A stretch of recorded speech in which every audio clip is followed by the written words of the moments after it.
Good morning, dear students. In our previous class, we have discussed about friction. Friction is a force which opposes motion of an object, and its formula is frictional force is equal to mu n, or this n is also known as Fn. Fn normal force, mu coefficient of friction, and Ff frictional force. About this we have discussed. Now today we will discuss about Newton's second law. Newton's second law also defines as force. Newton defines that force is the product of mass and acceleration. From where it comes?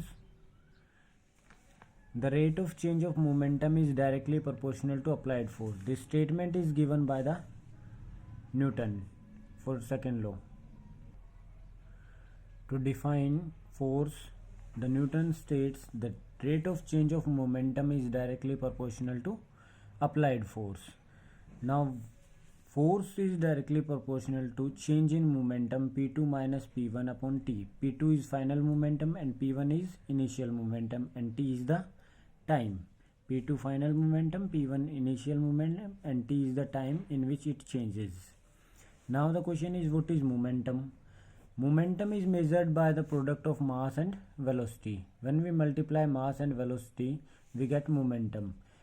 Momentum is equal to mass into velocity. Here we use arrows on momentum and velocity. What these arrows defines us? These arrows defines us that these are the vector quantities. Now what is vector quantities? We have two type of quantities, scalar quantity and vector quantity. Scalar quantity, the quantity that is described by the magnitude only, that is known as scalar quantity. There is no role of direction in scalar quantity. If you want to define vector quantity, then vector quantities are the quantities that is described by magnitude and direction both. Means magnitude and direction both are required to define vector quantity. The SI unit of momentum is kilogram meter per second. Now we will discuss about the examples of scalar quantity. Example: speed, time, mass. In speed there is no role of direction. The object can move in any direction. In time there is no role of direction. These are defined by magnitude only. In mass there is no role of direction. It is also defined by magnitude only. The second, we will discuss about vector quantities, the quantity which is described by magnitude and direction both, that are known as vector quantities. Example: velocity. If you want to define velocity, then you have to mention direction. If the direction changes, then the value of velocity also changes. Momentum, product of mass and velocity. Here velocity is included in momentum, so it is also a vector quantity. Third one is force. Force is the product of mass and acceleration. Acceleration is a vector quantity, so force is also a vector quantity. Why acceleration is a vector quantity? Because in acceleration is the change in velocity per unit time, and velocity is vector quantity, so acceleration is a vector quantity, and acceleration is a vector quantity, so force is also a vector quantity. Now we will discuss about Newton's second law. Newton defines that change in momentum per unit time is known as force. When we put the values of P1 and P2, P1 is initial momentum and P2 is final momentum. P2 final momentum and its value is mass into final velocity. P1 is initial momentum and its value is mass into initial velocity. When we put these values in the above equation, we will get force is directly proportional to mv minus mu upon t.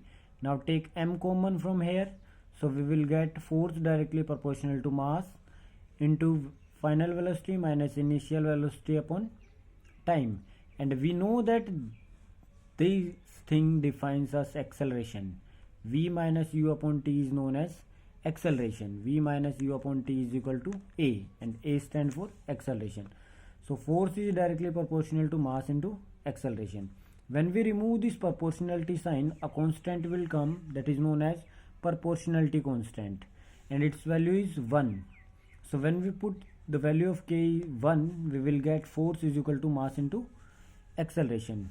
This is defined by the Newton, and it is all known as Newton's second law. Now we will discuss a question related to friction.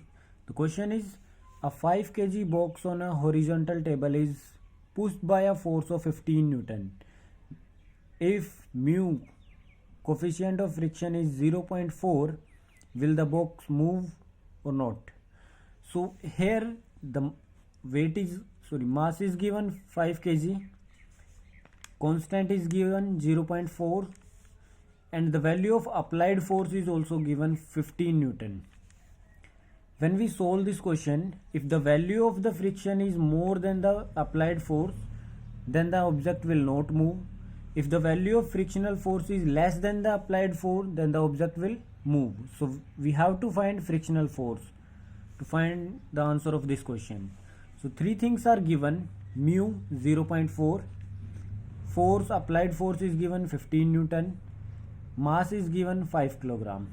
So we have to find frictional force. The formula of frictional force is mu into normal force. Mu, the formula of normal force, mass into gravity. When we put these values 0.4 into 5 into 9.8, we will get 19.6 Newton. This value is greater than the applied force. The frictional force is greater than the applied force. So the object will not move. The object will move only when the value of frictional force is less than the applied force. Now here we get the value of frictional force more than the applied force, so the object will not move. The question is, will the object move? So our answer will, the object will not move because frictional force is more than applied force. So the object will not move. Thank you.